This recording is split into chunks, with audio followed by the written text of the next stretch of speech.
Well, hey there, guys. How's it going, everybody? You guys know I'm the queen of technical difficulty, and why would tonight be any different than that? So, thanks for joining, everybody. And Tiny, our guest of honor for tonight, I am so thrilled that you're able to do this live stream with me. How are you tonight? Most of everybody who's joining here knows your story, but for those of the guys that don't, can you give an introduction about yourself? What's up, everybody? First of all, I would like to say thank you to Tara and her group for inviting me, and it's an honor to be on this live stream right now to share a little bit about our current situation and what is going on. But a little bit about who Tiny is. Hello, everybody. Tiny. No, I'm not really tiny, but my real name is Tusitala John Swafo Ole Autuli Langi Toese. That is why people has been calling me Tiny. It's kind of hard to mispronounce that.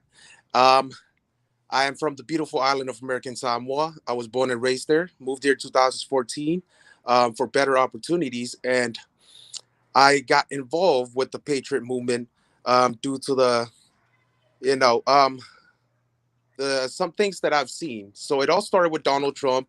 Um, I believed the media lies and everything, and I hated Trump.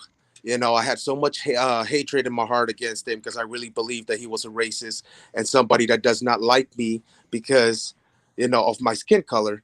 Until Berkeley happened in 2017, where that big, Trump rally in support of Trump, people came together and they were attacked.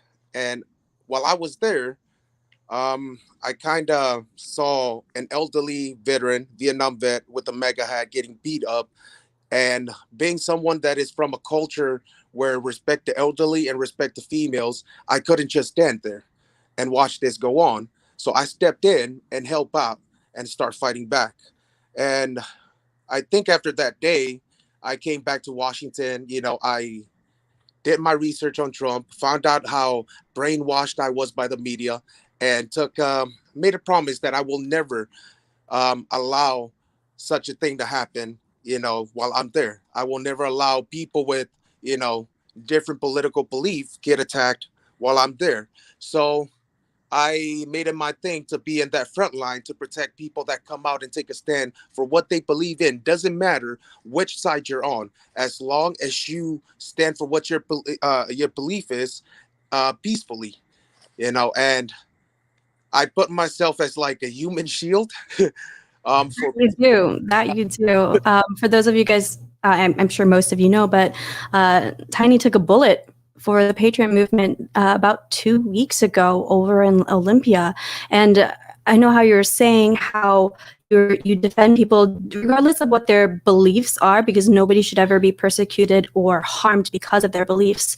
Can you tell us a little bit about like why you were there and the Proud Boys or the Patriots were there to provide protection actually on over in Olympia? So there was actually two events going on at the same time.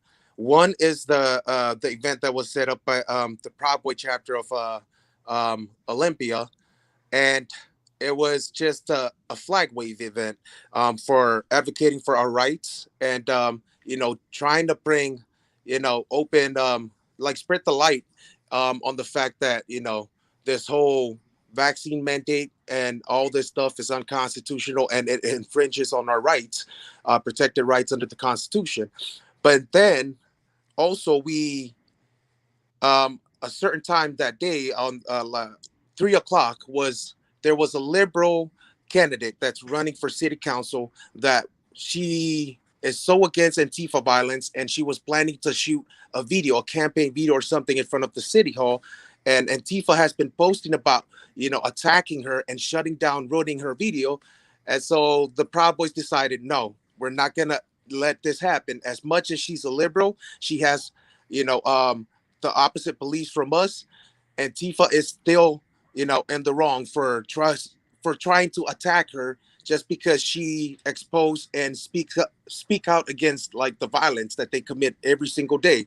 So we decided to go there and provide protection for this liberal candidate that speaks up against what's wrong. And it all went from there to where I catch the bullet for it. And how are you doing now? Um, I would be lying if I said I'm I'm okay completely. It's been hard, um, struggling, and especially you know not being able to do what I love the most, which is being out there, standing up for my rights and defending the defenseless and the vulnerable people that has the courage to come out but are not able to defend themselves, and seeing videos of like people getting hurt. It kind of makes it hard, to to deal with this and fully recovered. But it is what it is. um A lot of the a lot of the guys are asking what is like the prognosis, how long is your recovery process going to be? Will you be okay with walking, because you got hit right through the ankle? so the bullet came from right in the front and exit right where my heel is, and it fractured that bone right there, um on the heel really bad. And it's gonna, if I stick with what the doctor says and follow the rules and all that, not putting weight on my left leg, um, the fastest estimated time is 4 months. But if I don't, and I get it gets infected, it's gonna be 6 to 8 months to be fully recovered and heal from this. But Well, please be sure you follow the doctor's orders, so that way for all of us that are here praying for you for a very fast and speedy and healthy recovery. um, I, if I say I'm following the doctor's order, because I've been to some local. I know. I was following. You wasn't there like a weekly event that you go and help the homeless? Yes. So I went to the Thursday feed the homeless event that Patriots throw every single Thursday in downtown Vancouver, and this is like just our way to give back, to the community.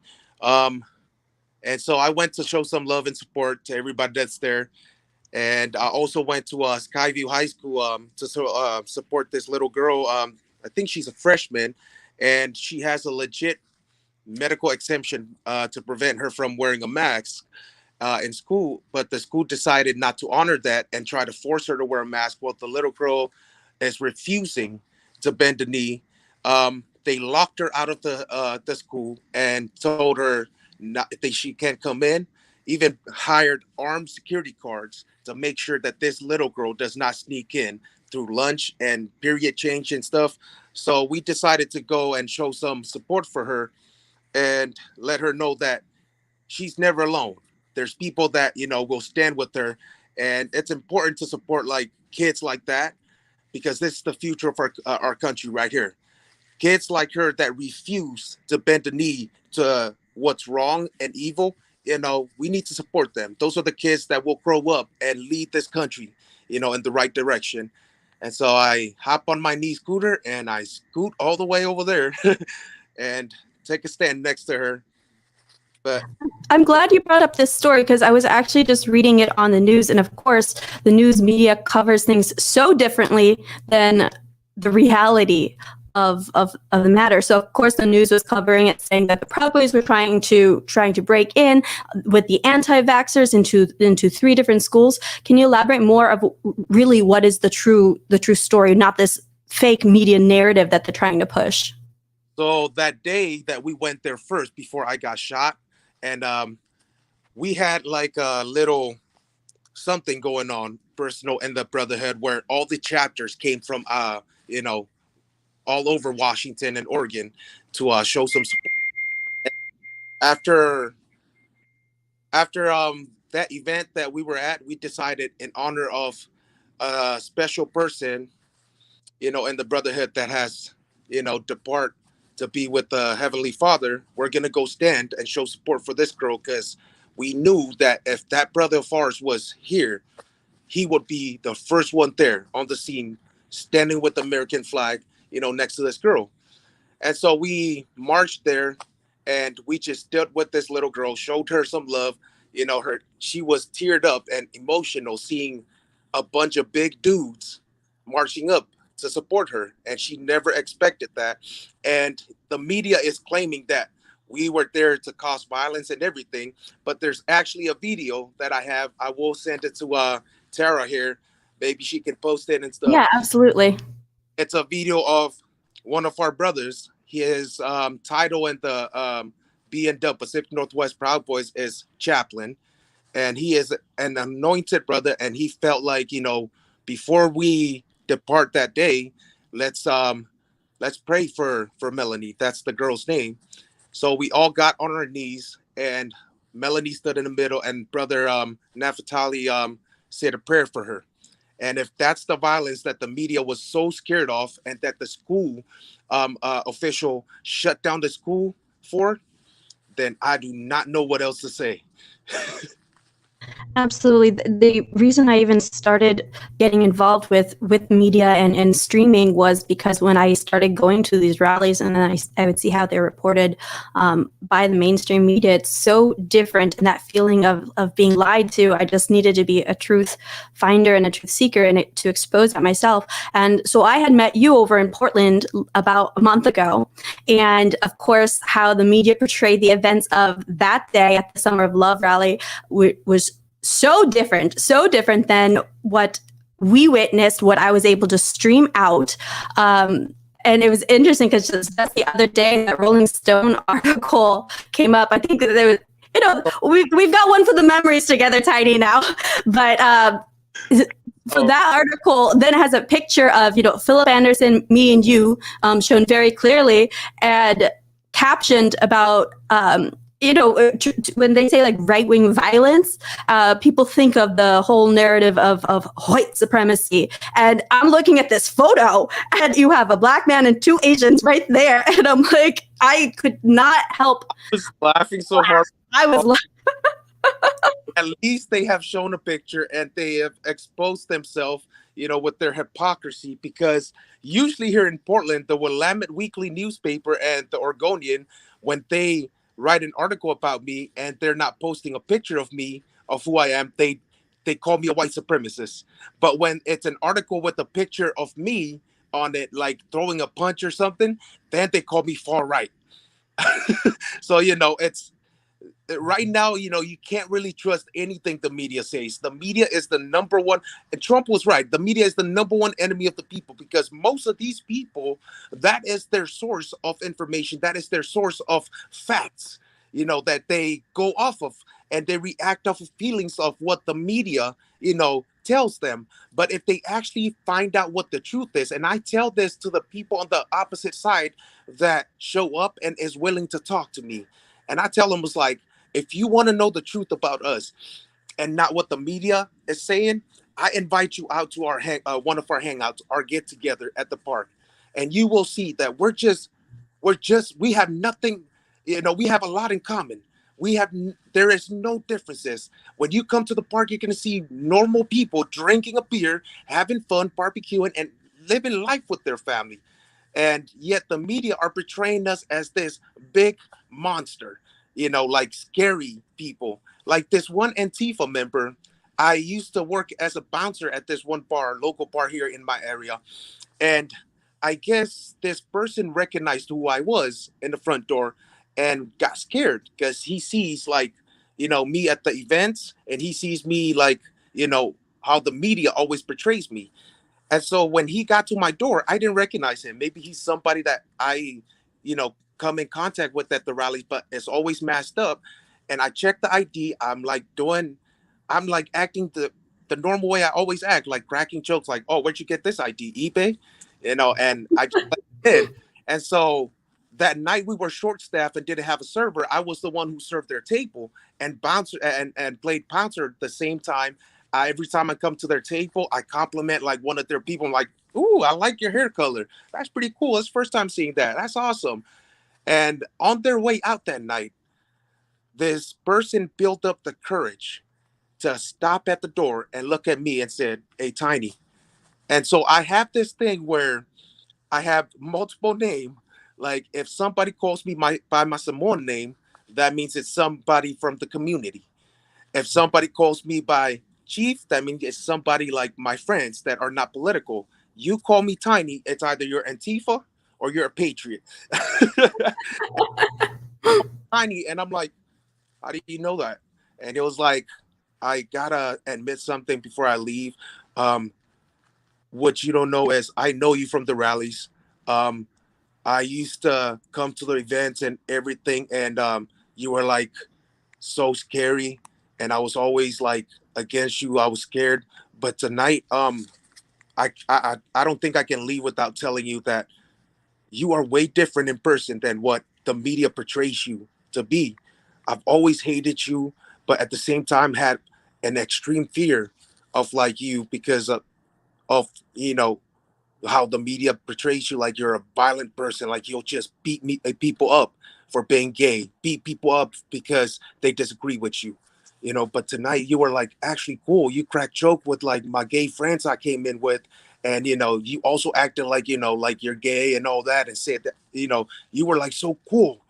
But I just want to say, I don't believe what they say, and I've been a regular here, and I've been here multiple times, and you've always been the same. And I apologize, man. And I shook this person's hand, and I told him, was like, thank you for that. That actually, that actually makes me feel, it motivates me and encourages me to be, to do what's right. And this is exactly what everybody needs. Everybody needs to just, you know, preach that cap right there. Don't Mhm. lose the opportunity to win, somebody over, for the cause. Like there is a time and place to fight. There's a time and place to show acts of kindness, in order for us to win souls. I mean, if they're attacking you like nonstop and like not even wanting to talk, then yes, of course, defend yourself and fight back. Mhm.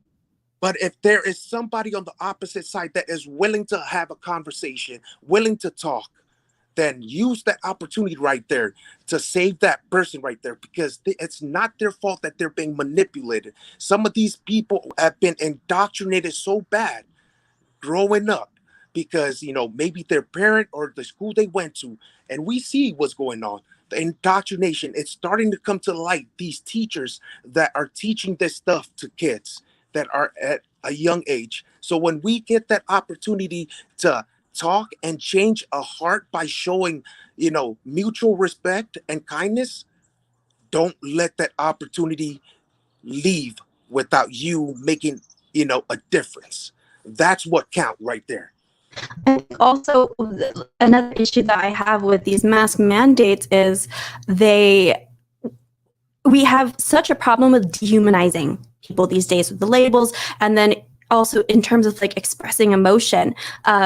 Somebody had commented earlier asking like, are you never not smiling? And I said, I think I actually met for once somebody who smiles more than I do. And so with having to wear the masks, it covers our smile, and really that's a warmth that is hidden from people, and it's all themed together with the dehumanization, which is why we're not able to connect on a human level. So the thing about Tiny is, and I believe me, a lot of people have said that, and noticed that.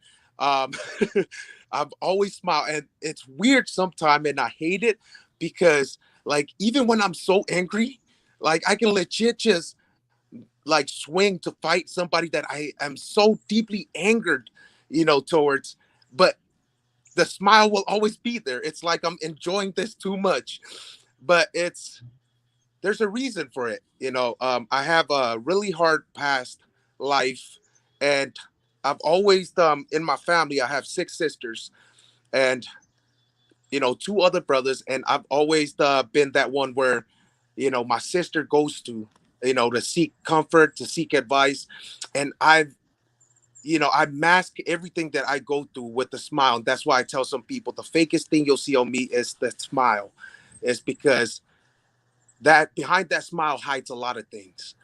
And it's the fact that I didn't want my sisters to see me, depressed and going through stuff, and prevent them from finding comfort in someone that, you know, they feel comfortable to talk to and open up to for advice.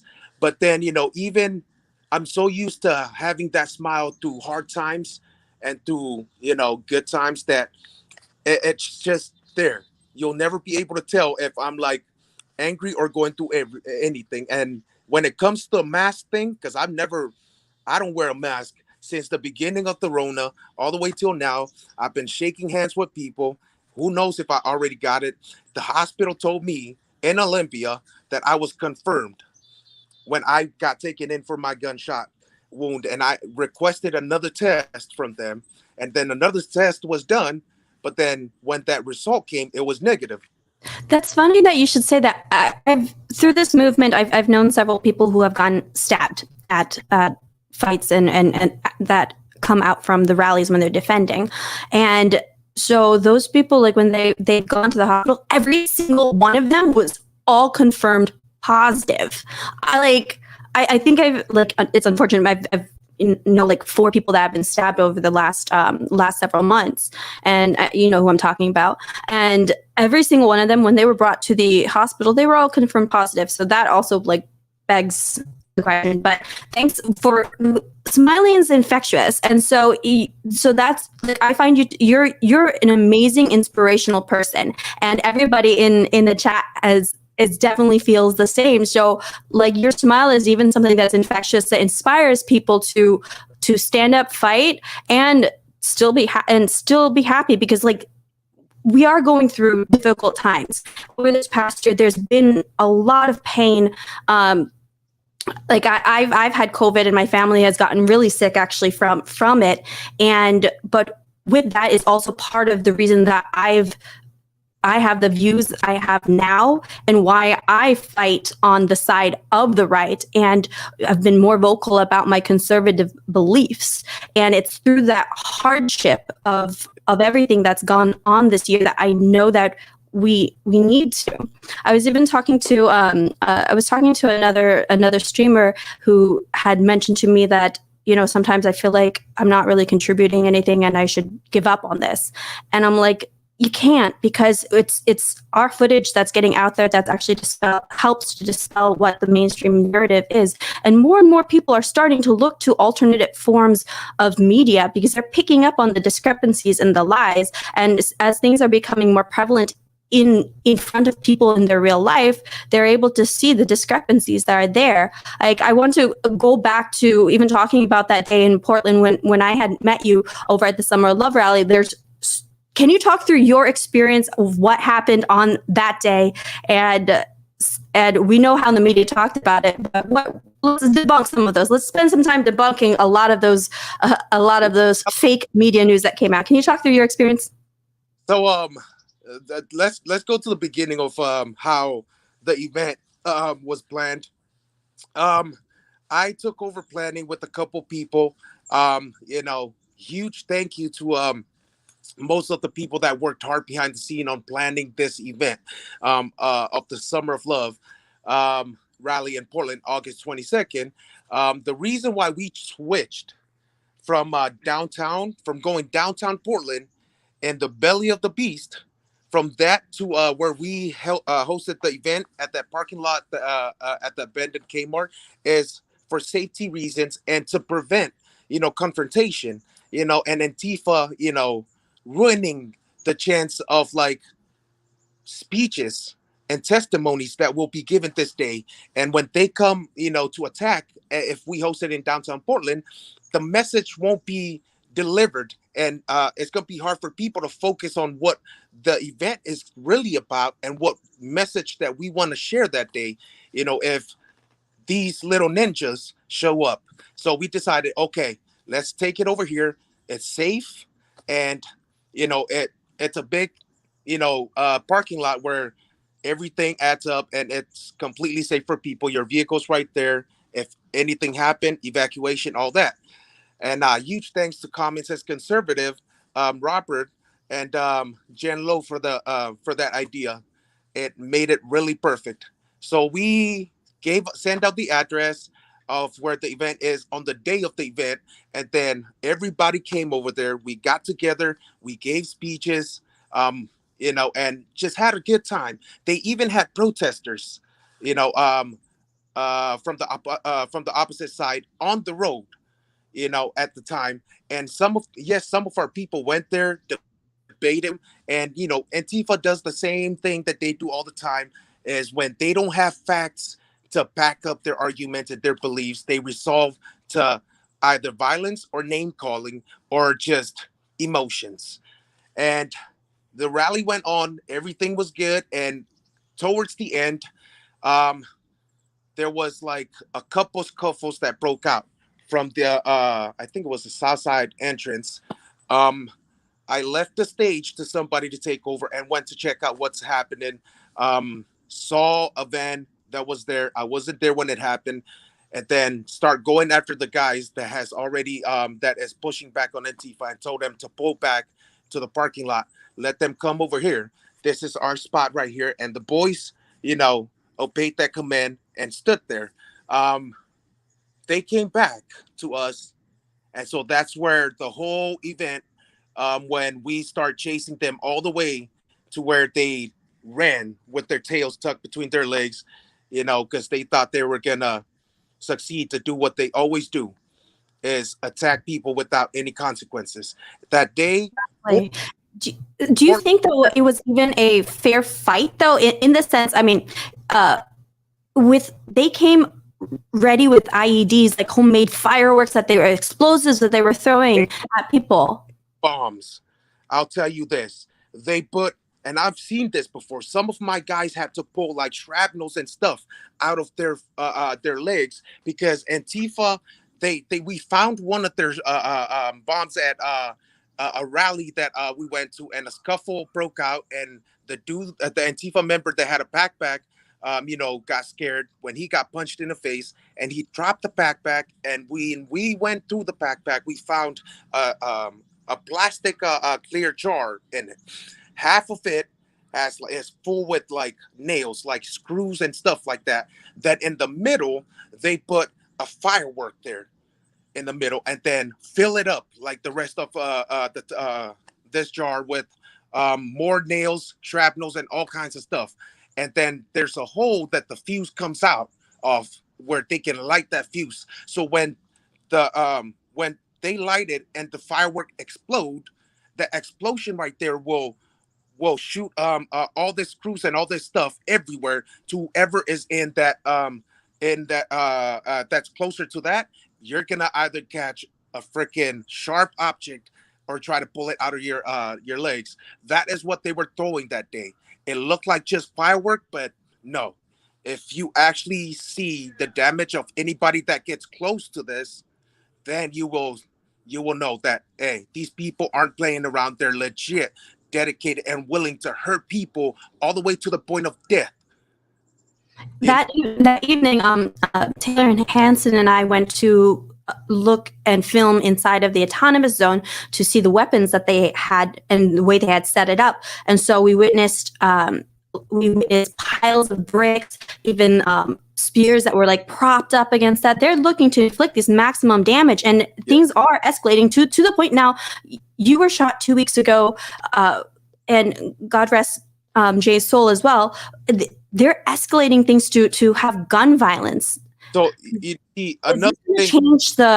Do you think this is going to change? Not that there are rules, because Portland and these Antifa areas are lawless, but how is this going to change things that they're now using firearms? I've always said, we gotta pray for the best, but always prepare for the worst. Been doing this since 2017, all the way till now, getting arrested, getting, wounded for it, and all the way to getting shot. It's kind of hard for me to give an opinion on where this whole direction is going. If it's escalating, yes, you're right. And the police won't intervene. We no, I spoke to you that day about like with the police not even intervening to provide public safety. What more about that?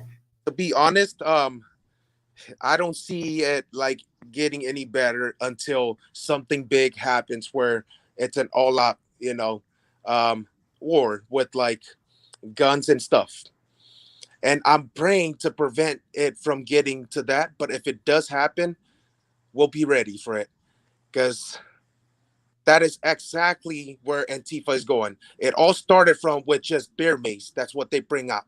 Then they move into like feces, filled. Then they move into like needles that they who knows where them needles have been. But once you get close to them, they just go jab you with it and move. And then that person will end up like going to test himself to see if he's okay. He catched something that he Mhm. did not ever get, have before. Then they move into like knives, stabbing people. They moved into like doxing and exposing people's address where they ruin their jobs and they come to your house, slash your tires, throw rocks and bricks in the window. All the way to right now where they are comfortable with shooting people. So And the situation with no action being taken against them from like a police perspective, catch and release, even if they bother to yeah, arrest them, like it's it's just going to continue. like the one of the media lies from Portland where the mayor was the reason why it was we relocated and it was for safety reasons and he was the reason why that the one who convinced us to relocate. The mayor is a useless human being. This dude legit puts his political beliefs before the safety of the people that elected him and put him in office at all times. He puts his hatred and his political belief, against people like me and other conservative and patriots that come out and take a stand for what is right. That's exactly what this mayor is. It's the fact that he knows because he already messed up and not only defunded the Portland Police Bureau, and when they tried to charge one of the riot cops for using appropriate force, on an individual that is a violent, Antifa member, they tried to prosecute him, and the whole squad in Portland said, "Here, here's our badge, here's our gears, we're out." And there's an article that was talking about it where the whole riot squad walked out and they pretended to say that the cops are not going to be there for this reason, no, it's because they don't have the manpower, they don't have the resources, they've been defunded, and they have to choose between send everybody whatever we have over here and then leave the other people vulnerable. We can't answer them. He knows he already messed up, so he's trying to cover it up. The police wanted to do their job. The police wanted to be out there to protect and serve, but it's the fact that they were put in a really difficult position, and I don't like putting the cops in that position, but it's gotta happen to expose what's going on in Portland. And these cops need to come out and start speaking out. We need more of them. It's either you risk it all now or you have nothing left, because the freedom and liberties that we are fighting for nonstop, it's hanging by a thread right now. And whether you think I'm over exaggerating it or not, you know this coconut that came from the island and fell in love with the freedom in America, and when I saw the threat towards it, guess what? I started rallying with Patriot Prayer and Proud Boys. 2017, people are like, you guys are part of the problem. Why do you guys rally? Why don't you guys just leave and then Antifa will disappear? Guess what? Antifa started way before we started rallying. They were rioting way before Trump. They were attacking people way before the Patriot came out. And when we came out to counter them, it finally, there was like a stop to put there to make them realize that, oh no, there is people that are actually gonna, stand up against us and do something. That's the reason why we never gave up. If we was to listen to what people said, I mean, look at where we're at right now in our country. 2017, people was talking smack about us, saying, "Why do you guys rally? What's the use? Why not rally? Why not go out and stand up and show appreciation? Tell everybody that, hoorah, I love to be part of America, the greatest country there is in the world, the last stronghold, of freedom and people's rights and liberty. Why not? Why not? And look at Exactly. where everybody is like, we need to go out and protest against this, against that. Well, if we weren't too comfortable with just turning a blind eye on evil when it is a small, an unwanted tree that you don't want, you gotta uproot it while it's small, not let it grow and then spend more time to freaking spend money on gas and the chainsaw to cut it down, take the trash and everything. We fix the problem while it's small. And if everybody was to come out, expose what Antifa was back in the time, guess what? We wouldn't be dealing with this, because Antifa is the foot soldiers for the elitists to push their agenda and stuff. That is exactly who they are. Who do you think funds these people? It's like the broken window theory. These kids don't work, and yet every time they get arrested, they get their bail. Doesn't matter what the amount is, paid. They get expensive lawyers retained to defend them. It's because the money is funded by people on the top.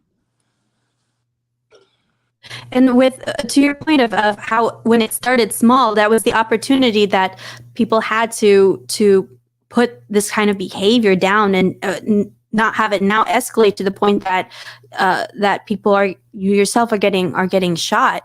And it's like the perfect storm that's happening with the police being told to stand down and being defunded and demoralized, that they're not protecting the people, that really a well-formed militia is becoming necessary. I remember, my backstory is I'm a former Democrat and will walk away from the Democrat Party. And before, I would look at the Second Amendment and think, like, we don't need that. We would never need a militia these days. And this past year and everything I've witnessed, I am a firm believer now, completely in the Second Amendment, and I do see it. So we do need a well-formed and regulated militia. A question that one of my followers had asked earlier for you, I'm going to go ahead and ask it now. Is a well-regulated militia being necessary to have a free state? Do you think so? And if you would be willing to lead the people's militia according to our Second Amendment? I'll tell you this. First, let me say this. I'm really disappointed right now on organizations like militia organizations that that already exist. Where are you now?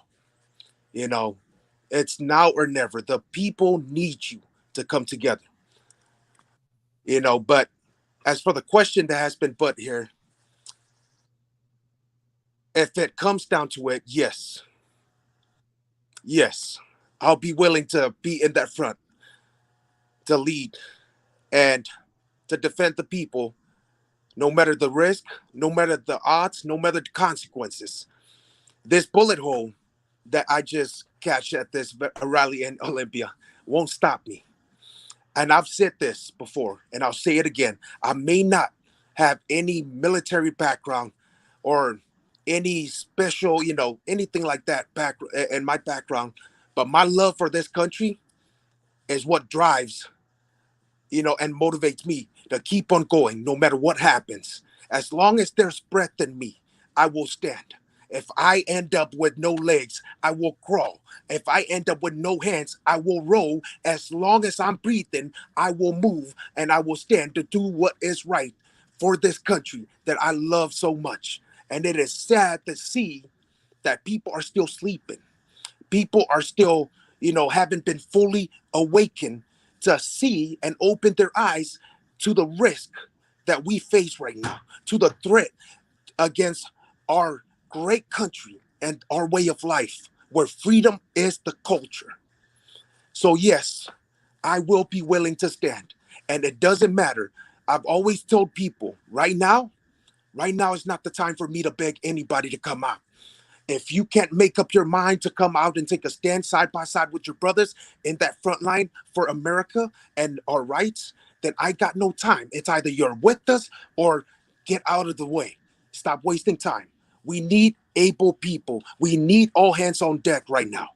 And whoever is willing to follow, whoever is willing to march and take that stand, I'm with you. I stand with you. What people do not understand is this. Yes, there's organized militias. Yes, there's people with good backgrounds that are leading something. But in when George Washington got together with everybody and said, we are sick and tired of how we're treated. We are sick and tired of how, the king and how the redcoats are taxing and enforcing all this stuff, infringing on our rights. You know what? It wasn't an organized military. It was women's loading musket. It was, the blacksmith loading the cannons. It was the farmers. It was regular everyday people, your neighbors. And that's exactly what we can as the people. If the militia ain't gonna take a stand, the people needs to come out and unite. The people need to come out. I don't care if you're a liberal. I don't care if you're a Democrat, if you're left. It's not a battle between which side you're on. It's a battle between evil versus good. And if you want to take a stand for what is right, if you want to, you enjoy the freedom in America and you believe in the Constitution, no matter which side you're on, take a stand for what is right. Take a stand against evil. In order for this country to be great again and be restored to its foundation where, the Constitution should be the only law there is. The government's job is to fix the damn road I drive on, create more opportunities, not to freaking pass laws that infringes on my right. If you are willing to take a stand to restore this country, then I stand with you. That is what it's about. In order for us to be great again, the people need to unite, come together, take a stand, and make it great again. That's what it's going to take. We, the people, have more power than the people in power. Every single power that they should have is from us. But we have been too manipulated by these people on the top to think that it is their job to protect us. It is their job to provide for us. It is not their job to do that. Their job is to keep a balance between freedom and anarchy and creating more opportunities for the people to be successful. That is what their job is. Not to freaking talk about my guns. If it was up to me, call me an extremist all you want like. But how I translate that Second Amendment is shall not be infringed, me shall not be infringed. Not only shall be infringed when you're a freaking felon or it's an automatic weapon or it's a scary looking weapon. No. It says shall not be infringed the rights of the people. An armed society is a polite society. Make it easy to buy a gun just like buying a soda pop from the store. And you wouldn't mess with your neighbor if you know that, oh, he's got pew-pews just like me.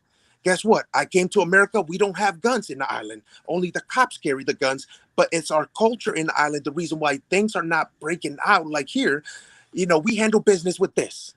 But when here in America, I realize as good as a fighter as I am, as trained as a fighter, I can't punch a damn bullet. Mm-hmm. So I said, okay, I'm going to fucking give me a gun.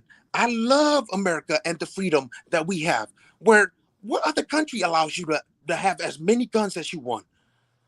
There is a reason why other countries are scared and America are able to go establish a military base on other soil, and nobody has ever dared come on American soil and establish a military base here. Why is that? You ask the question.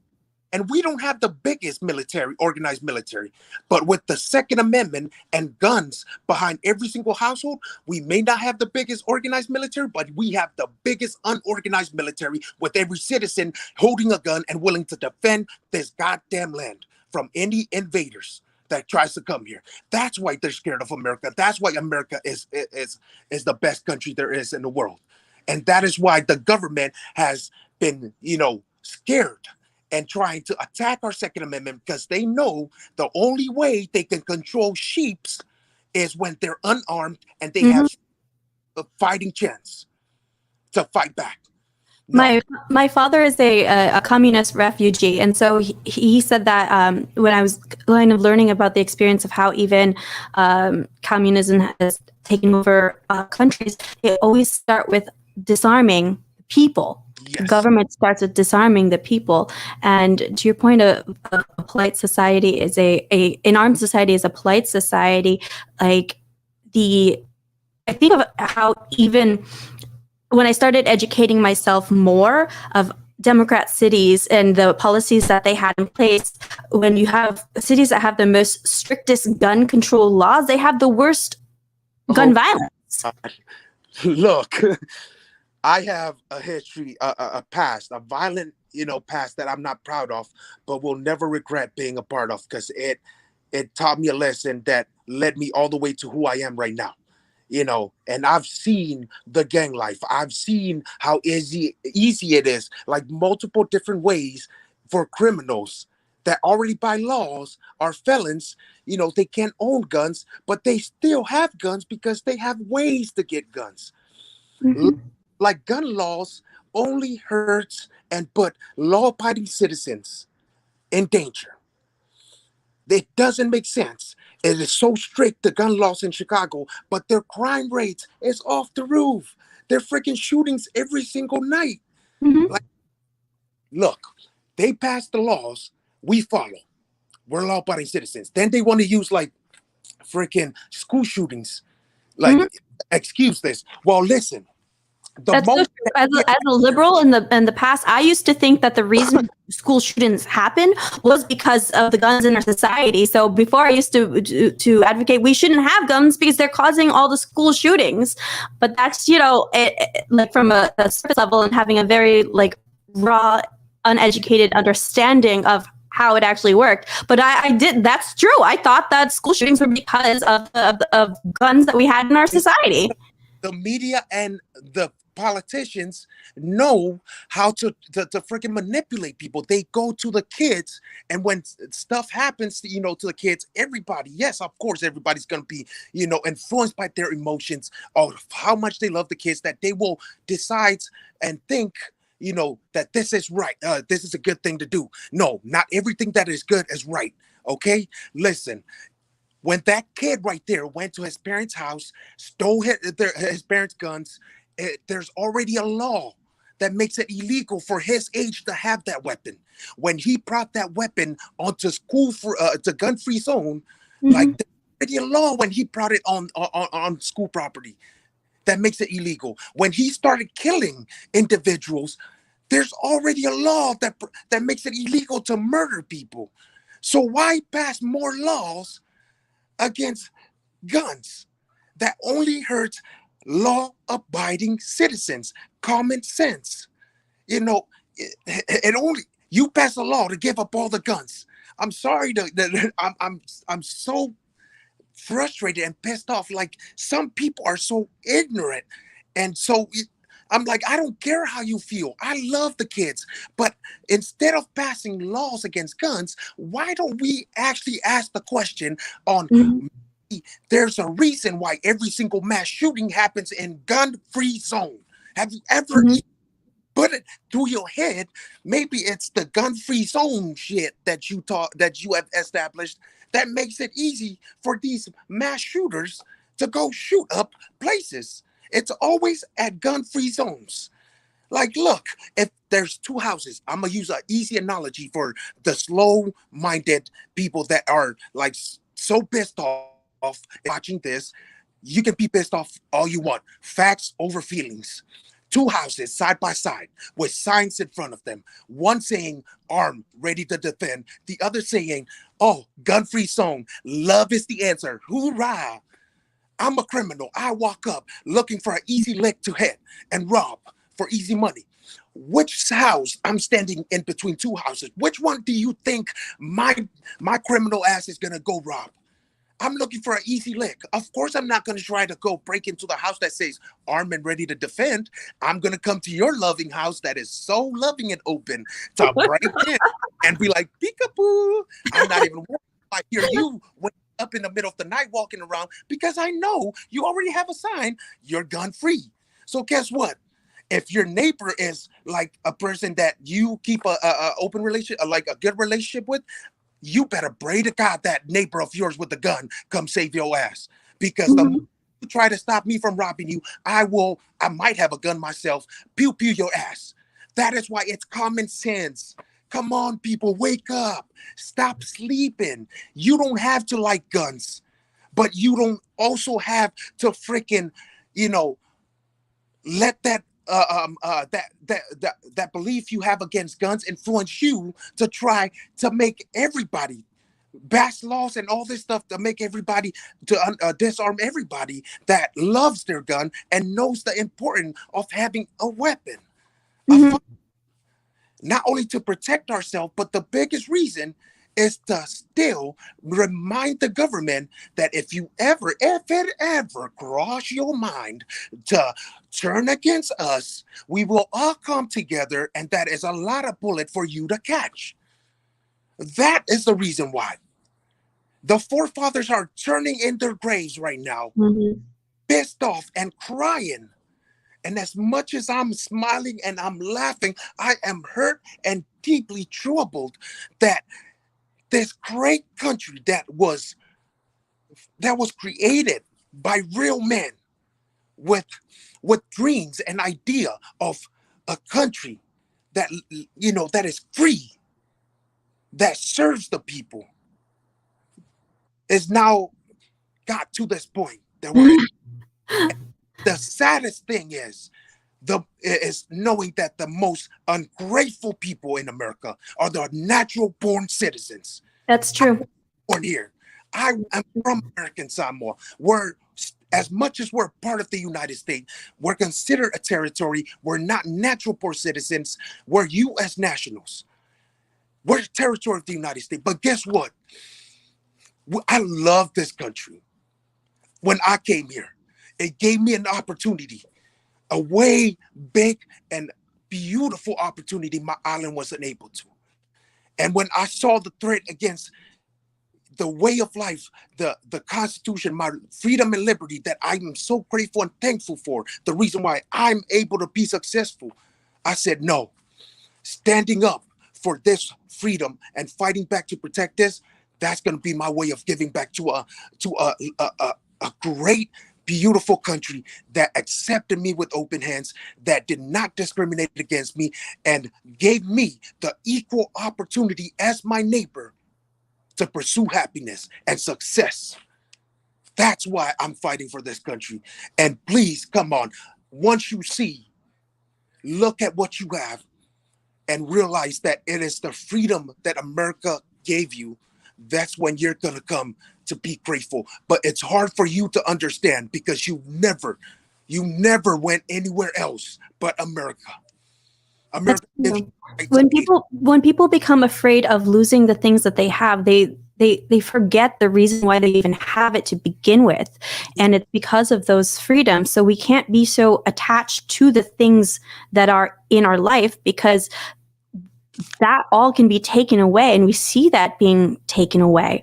A question from only Mr. Bill. He was asking, Tiny, what do regular people need to do? He's over in the Northeast. So what advice do you have for regular people to do in the Northeast? I'm going to tell you guys this.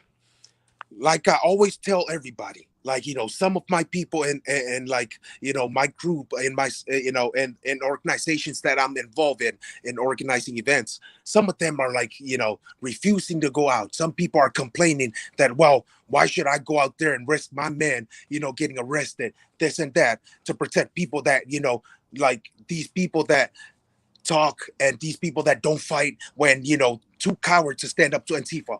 And I tell them this: in this movement to fix America and restore freedom, everybody has a part to play.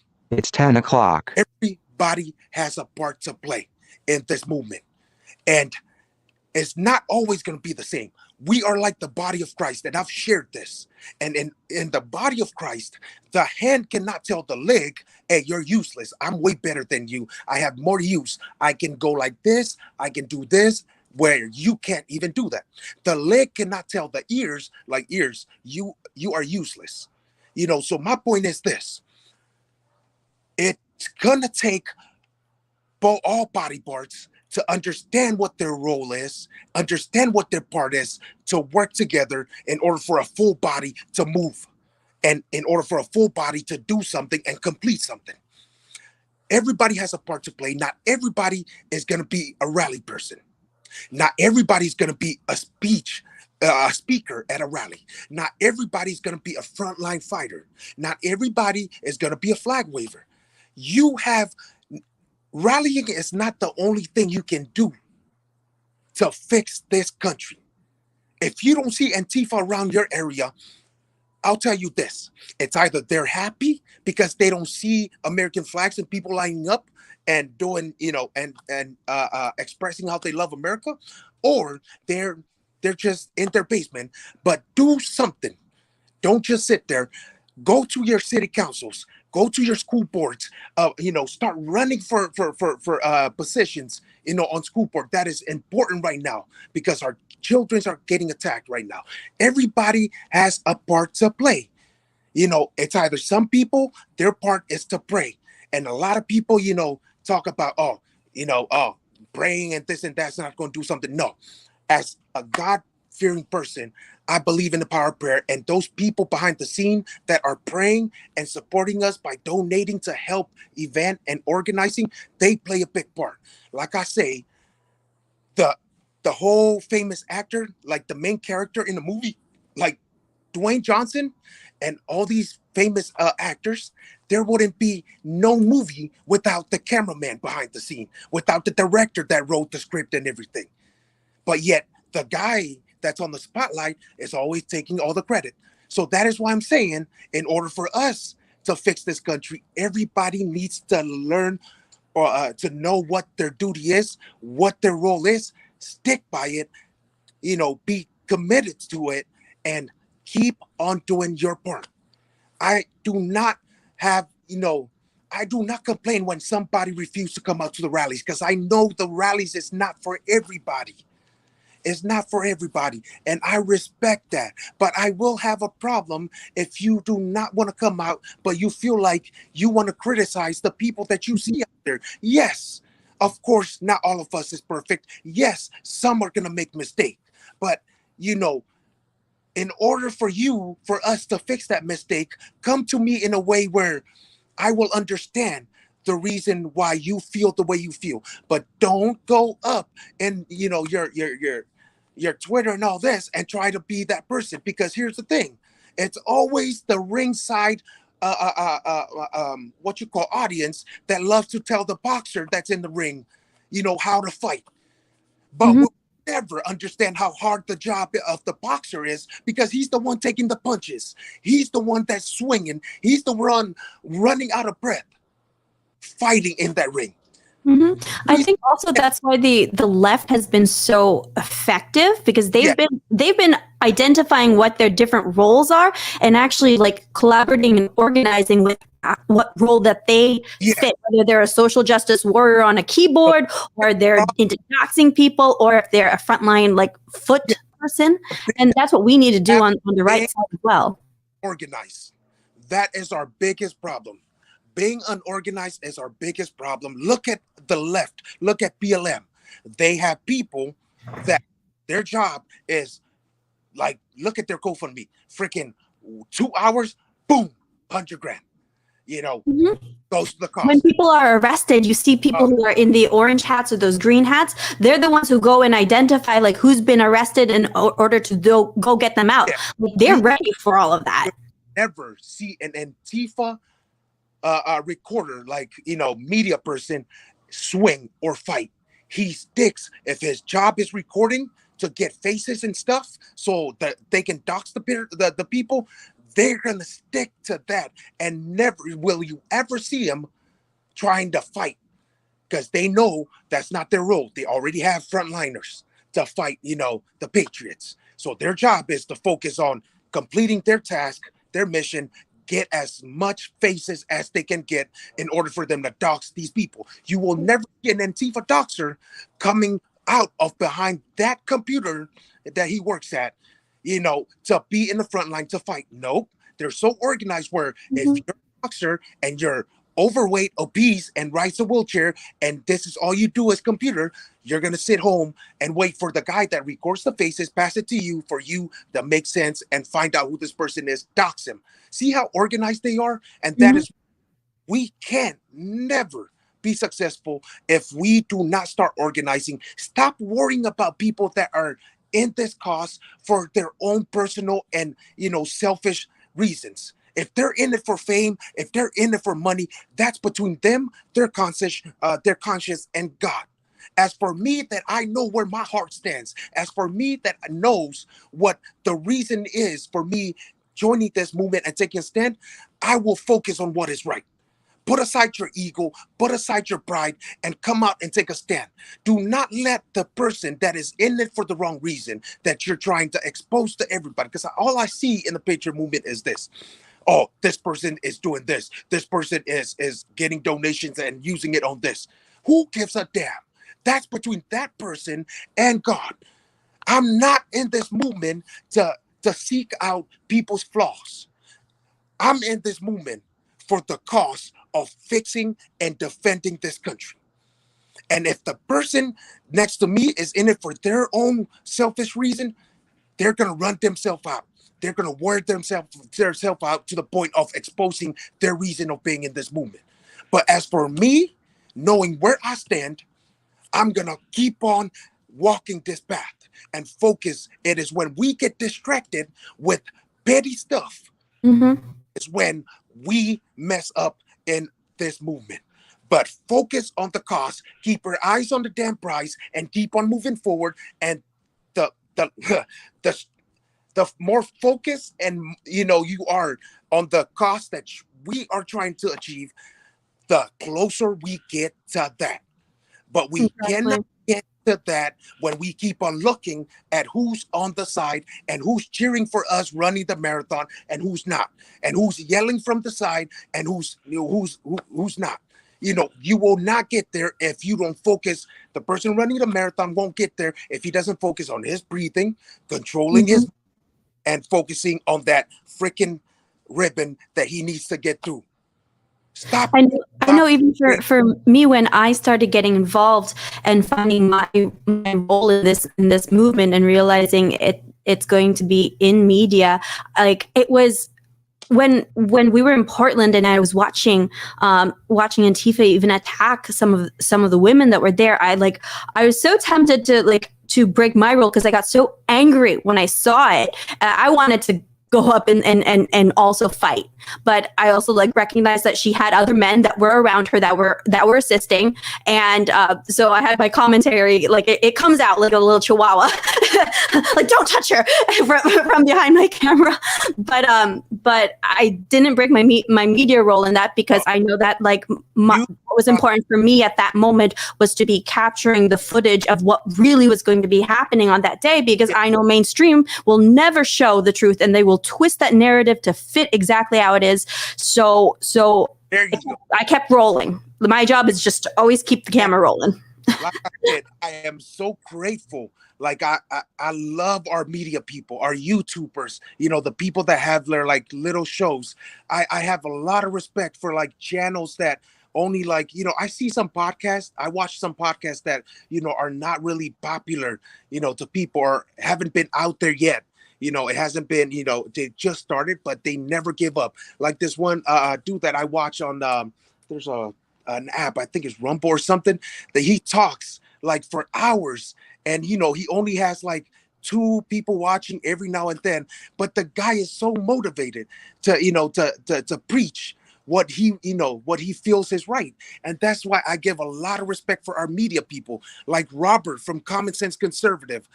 This dude has been there way before Trump started running or announced, and he's been exposing riots in Portland, and all the way till now, where he has been censored by YouTube and Facebook and all this, but he has never given up. I've Mhm. seen and he's still standing. Like, this dude legit gets attacked, for sorry for that. My brother came and gets attacked at events that we've gone to, but never fights back and just focus on his duty of recording. journalists, media. That's what he focuses on. And, I have a lot of respect for Robert, on that. And it's been a long time, brother. I'm live on YouTube, please. Oh, okay. Sorry, that's my old brother. And I have a lot of respect for Robert, focusing on what his part to play is and his duty as media, where he has got to the point where he goes against the mainstream media to expose their lies. And like Quincy just started being like, when I met Quincy in the first time, he was a preacher, a street preacher. And that's what his part was, but then he got into media. He created the Black conservative preacher. I got a lot of respect and love for that, and it's because you media that we have boots on the ground is who people should follow to get the truth of what's going on. Who else to get the right news from other than the that was there to witness it? And I've seen these media people, get gassed, get bear maced, but it never stops them from doing what is right. And I have a lot of love and respect for you guys. There wouldn't be no Tiny without his brothers that stands with them. There wouldn't be no Tiny if it wasn't for our media people that is there to expose the truth. I would have been in jail longer than the time that I spent in there, last year for going to events and stuff, if it wasn't for our people, our media that is always there to defend against the lies that I threw the first punch. Then our media moves in. No, he didn't. I got it on camera.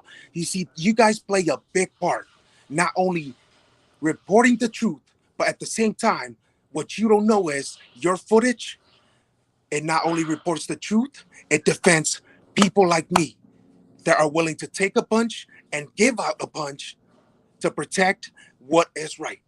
So much love to you guys, Tara, and every single media and independent YouTubers out there that comes out boots on the ground. Hats off to you guys. Much love from Tiny to y'all, man. And much love from us to you. We all love you. Tiny, what's next for you? I know this Saturday is a Justice for Tiny rally. That's in Olympia, right? Yes. So excuse me. Some people got together and put together an event where they want to put pressure on Olympia PD and also the city council of Olympia to do something about Antifa and the Antifa violence. So that is why they're putting together this whole event. And at the same time, they have a raffle going on to raise money to help me.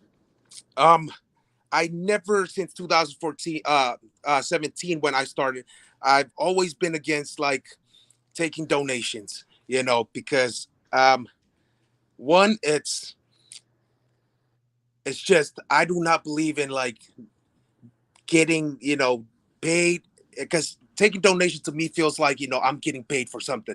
I don't believe in getting paid or getting a good job or a pat on the back for doing something right. It is what's right. It should have been done in the first place. So, but the guys, wanted to help, and the hospital bills came in, and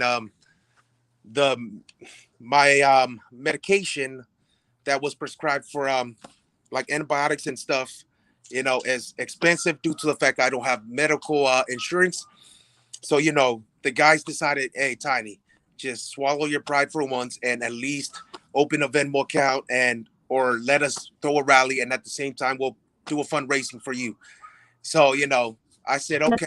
Your Venmo is support for Tiny. I just dropped that into the chat, guys. That's where you're going to be able to send your support for Tiny. Like he said, he's got the hospital bills for fighting for protecting us against Antifa. So please be generous in supporting the fundraiser for Tiny through Venmo. Support for Tiny. I also had that up on my community post earlier, and I just dropped it into the chat. Thank you. I really appreciate it.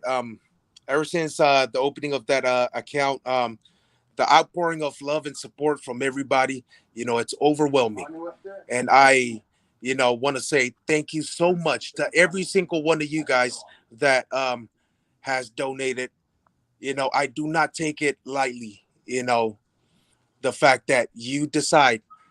I do not know what struggle everybody that donated is going through. Everybody's going through a hard time with COVID, but the fact that you decide to, you know, to give out of the kindness of your heart for somebody that you haven't met or somebody that you just see out there like this coconut, you know, and just donating for me. Much love and much respect to you. And guys, for everyone that's been sending in super chats for today, I'm going to also be Venmoing that over to Tiny's fundraiser. So Venmo is best to go straight to support for Tiny because YouTube does take a cut from the transaction. But all the super chats I've gotten in this podcast tonight, I will be sending that over to Tiny's fundraiser. Thank you. I can't say thank you enough. It's been a long, hard road, since 2017, losing jobs, not being able to get hired because there's multiple pictures of you everywhere on social media, articles against you, claiming, accusing you of being something you're not. I have a lot of respect for everybody for helping. And, I've survived this far. I've come this far without asking for donations and taking anything. But, the guys convinced me and I finally swallowed my pride and said, okay, go for it, and I've seen the support. And I've always told everybody, like, people come up to me, say, thank you, Tiny. I said, no, it's what's right. It should have been done in the first place. They're like, oh, your video went viral. Look, to me, 1 million views on a video that went viral is useless to me. If not one of the 1 million people that watch was motivated and inspired to come out and take a stand, that's the way I feel. That's what that's how I see things. As long as one out of the 1 million people that watched, a video of Tiny, a speech I've given, a certain video of me protecting, as long as one out of the 1 million that watched was motivated to come out and take a stand, it's as long as one person, one out of the 1 million, that's what motivates me. And it's people that comes up at the rally and say, Tiny, you inspired me. That's why I'm out here. It makes me, it gives me hope. It reassures to me that, hey, you're doing what's right. Keep on going, and been through a lot,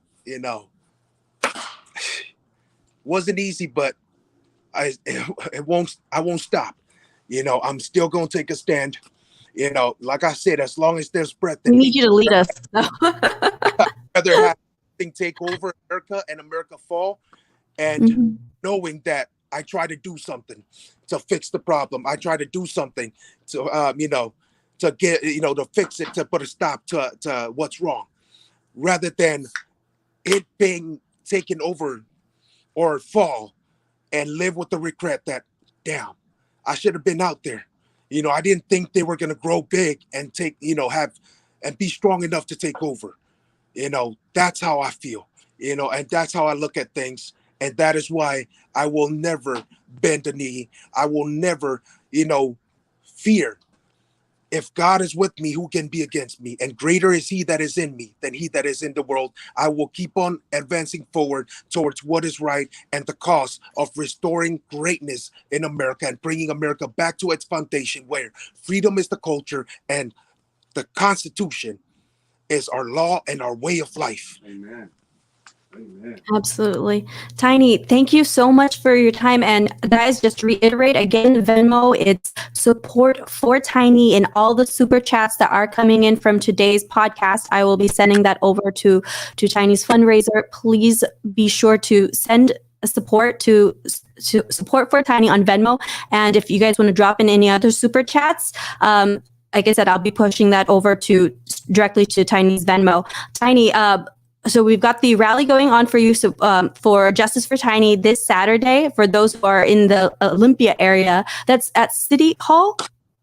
Yes, I think so. I'll send you a copy of the flyer so you can take a look at. That. I haven't followed up in Telegram recently because just been going through it. It hasn't the guys just call me and tell me like personally like what they're planning in Telegram. They see that I haven't been active, but yes, it's on the 18th. I think it is over at the city hall. And I'm not really sure on the time. My apologies, guys. I wish I could be there. I'm going to be in DC this weekend. Otherwise, I would be there myself to hop over and be there to support you as well. And hopefully, I'm going to catch you at more future rallies as well. And one more thing before you end, there is another event too to look forward to. It's going to be in LA, in California, put together by the same group of people from different organizations that organized the Portland August 22nd rally that we had in Portland. But instead of calling it the Summer of Love, it's going to be the Fall of Love. It's going to be Fall Love Fest.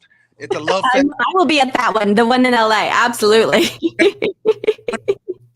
That's going to happen in California. Out of all the destruction, the chaos that you see in California, the October Fall Love Fest is going to be the something different that you're going to see. So look forward to that. It's going to be in October.